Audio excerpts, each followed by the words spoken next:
So shooters and reloaders, the testing of powder-coated cast bullet accuracy versus traditional lubed cast bullet accuracy continues, because like the Terminator, I'll be back.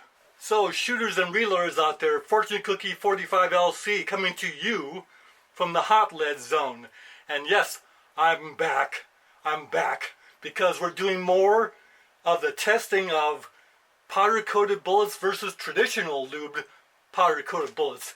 And these are the ones right here. As you saw, we did the reloading for those. So today we went to the range and we shot testing with the Thompson Center Encore rifle that's in .460 Smith & Wesson Magnum caliber. And this is good because we can shoot our .45 Schofield in this. And it's also a good test to see, well, what kind of bullet jump problems we might have. Because the .45 Schofield case is a lot shorter than the .460 Smith & Wesson case. So if you got bullet jump problems, it's going to show up right here. Well, you might ask, how come I'm using the Thompson Center Encore to test for all this? And the reason why is because this is an excellent platform for testing of this nature. Because it shoots clean, and the brass is not thrown all over the range. And you see there's no powder smudges here anywhere. Completely modular system. Just switch out the barrel, switch out the scope. I happen to want to put the real fine Vortex 6.5 to 20 power scope. It's got a nice reticle. The Thompson Center has a very good length of pull in the stock. It's perfect for me. It's not short like some are. So it's a handy rifle, very easy to take to the range and a pleasure to use. The shooting is not real fast like in the semi-auto. You're only going to load one round at a time. Gives a chance for the barrel to cool. The barrel is a very heavy barrel, so it doesn't heat up that fast. In fact, today I didn't do any cleaning because it's all cast bullets.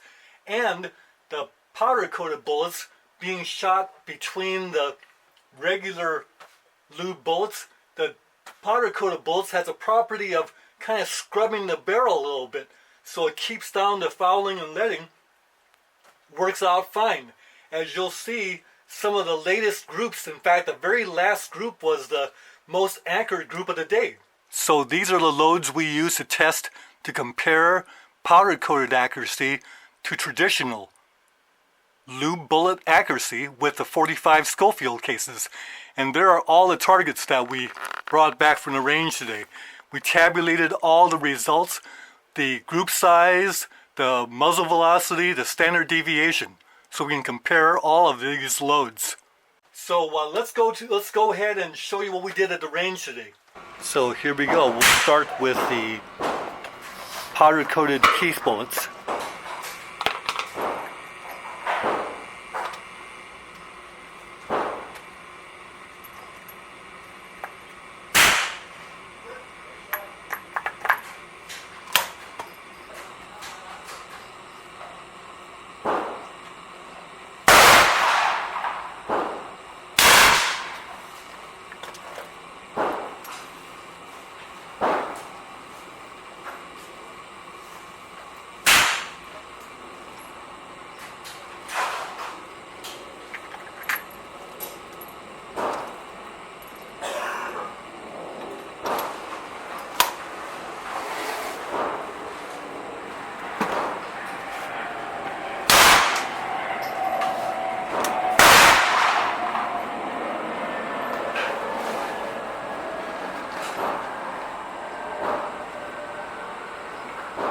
You want to shoot it?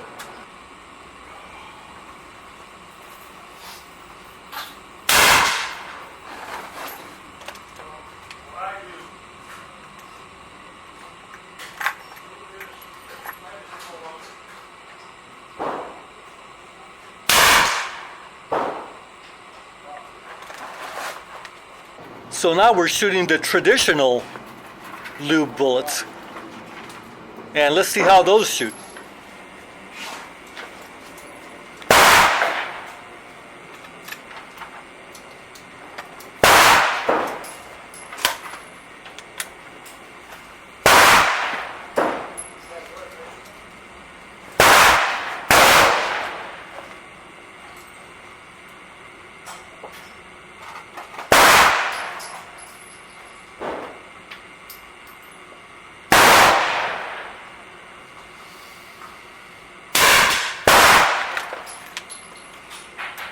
Okay, shooting the traditional lube bullet.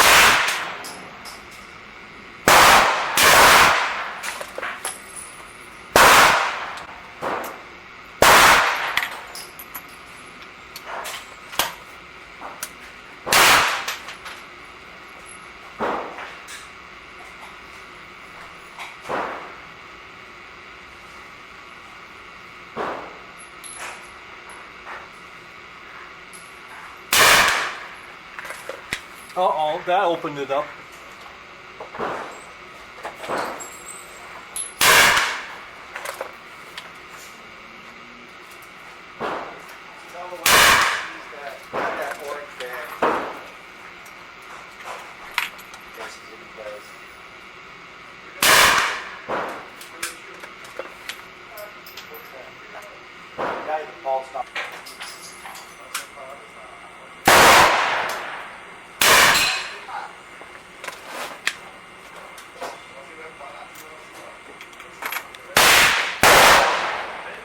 So this is the traditional loader.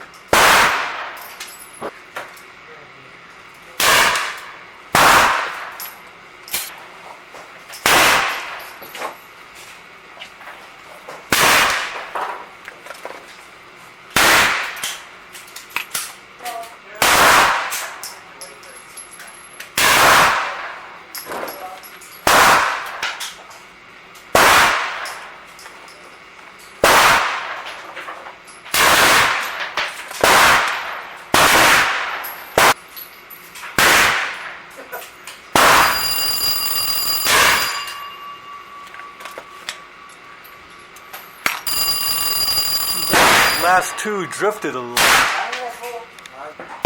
There you see two nice groups turned into the traditional lube bullets.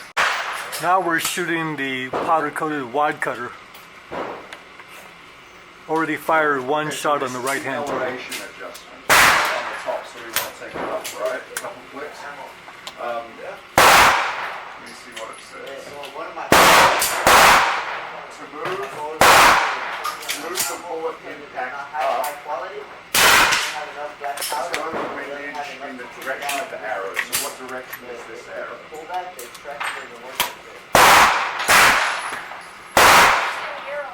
Go.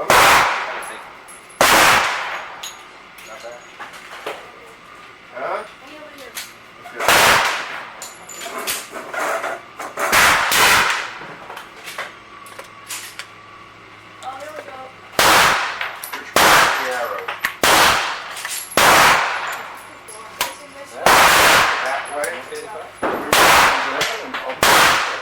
So let's do maybe do like see what 3 clicks does.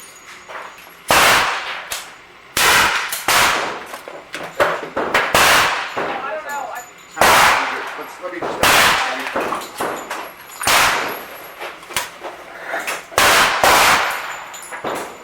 oh, hold on. And this is facing that way. Oh, this one was going that way? Okay.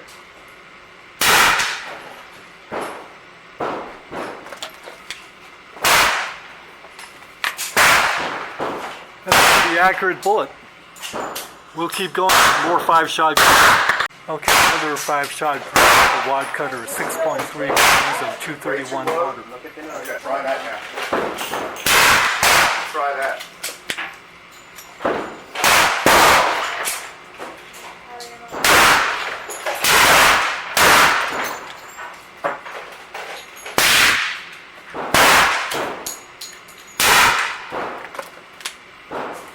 Yeah, crank. Don't go too crazy. We got plenty of bullets. Jack, is it moving up? A little bit. A little bit? Okay. Holy smokes, move over Elmer. We got a You new can see where king they're in landing, town. right? 260 grain full wad cutter. So I show you that right hand target there. 2 bullets went through almost exactly the same hole. 2 consecutive shots through the same hole. Okay, so now we're running out of time. The range is going to be closing pretty soon, so we're going to go ahead and shoot the traditional Lube wad cutters now. Pair with the wad cutters shot by PC.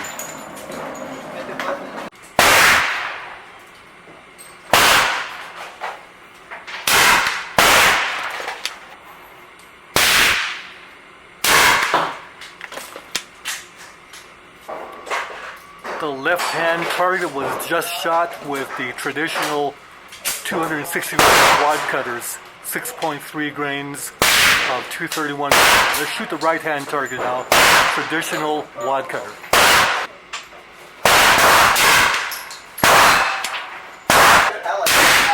Now we can just go ahead with the...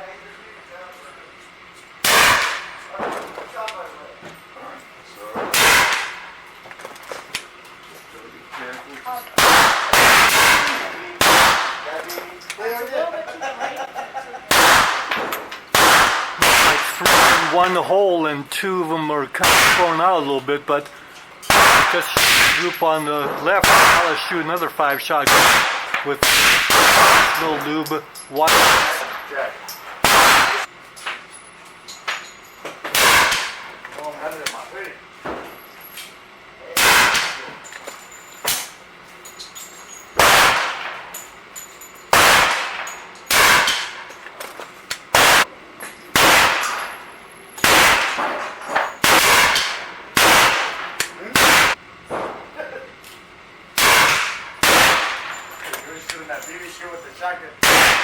Happens every time. Okay, this is group 24. Time for a direct comparison of traditional versus powder coat. So left-hand target is going to be traditional, 5 shots.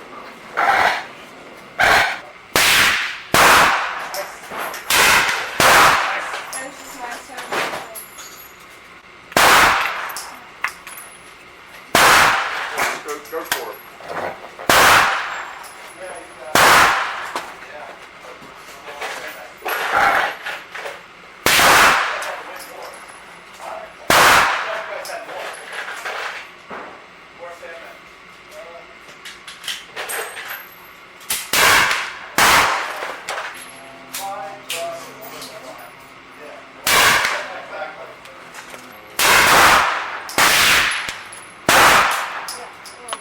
Okay.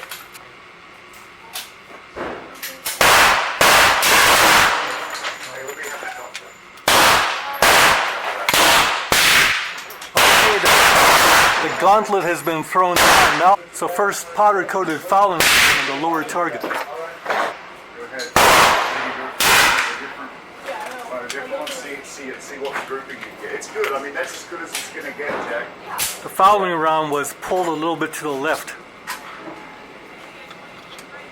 But we didn't care about that. You should try a few. Okay, now the upper right target.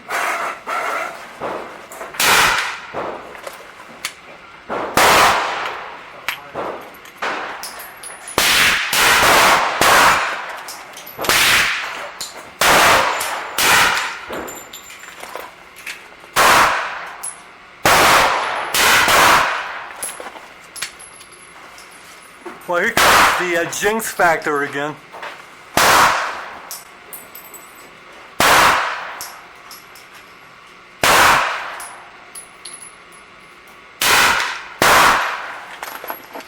Looks like the powder coated shaded out the traditional because of one shot.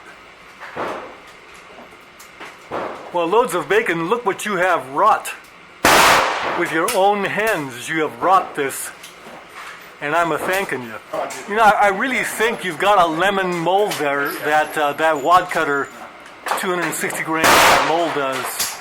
Not good. You're going to have to sell that to me like tomorrow. How about tomorrow? Actually, shooters and reloaders, this last target is so interesting that I just had to share it with you, and that is this group here was shot with the traditional Lube bullets. And it's not a bad group. 13.6 standard deviation and 1.088 inches. But then I shot a fouling round to make the change over to powder-coated bullets, and the powder-coated bullet hit right here. And I actually felt I called that shot a little bit left. So what happened was, this shot would have gone right through the same hole of the traditional Lube bullets. And it would have been in the same group as the 5-shot group of the powder-coated. Now, there's 2 bullets went through here and 2 bullets went through there. And 1 through there. That's a .675 inch group and a standard deviation of 8.2. That's the best group of the day. It was the 25th group that we shot. So it was interesting that all the fouling and everything else that happened was controlled in the rifle. It was never that bad because we would have never gotten this group if the barrel were fouled or leaded. And the bullet jump of the 460 Smith & Wesson long chamber using the short 45 Schofield brass, the bullet jump was not a factor. Also, the 260 wad cutter is a much more accurate bullet than the 260 Keith in this particular barrel. We really do like that full wad cutter bullet. This full wad cutter bullet. So the next project is somehow to tuck loads of bacon out of that mold of his. Now you might ask, why don't I just buy the same mold? Well, because every mold has its own personality and individuality by all means. So you got a good mold, that's the one. Get loads of bacon to turn loose of that mold so I can get my hands on it. Okay, shooters and reloaders, here's our spreadsheet with our data. And this is what we're after. Conclusive data. So here you see powder coat, 260 grain Keith bullet with a TC Encore rifle. And there's 7 5-shot groups. Everything is shot at 25 yards. The average muzzle velocity for the 7 5-shot groups, 901 feet per second. And the average standard deviation, 15.4. And the average groups of each of the 7 came out to 2.272 inches. So the Keith bullets did not shoot that accurately in the Thompson Center Encore. But doesn't matter, we're doing comparison. So this is the powder coated. Now let's see what the lubed is. So with the lubed 260 grain Keith bullets, 8 groups. We want it with 8 groups, average of 901 feet per second. Exactly the same as the powder coated bullets. Interesting. Standard deviation of 15.1. And you see what it was for the powder coated was 15.4.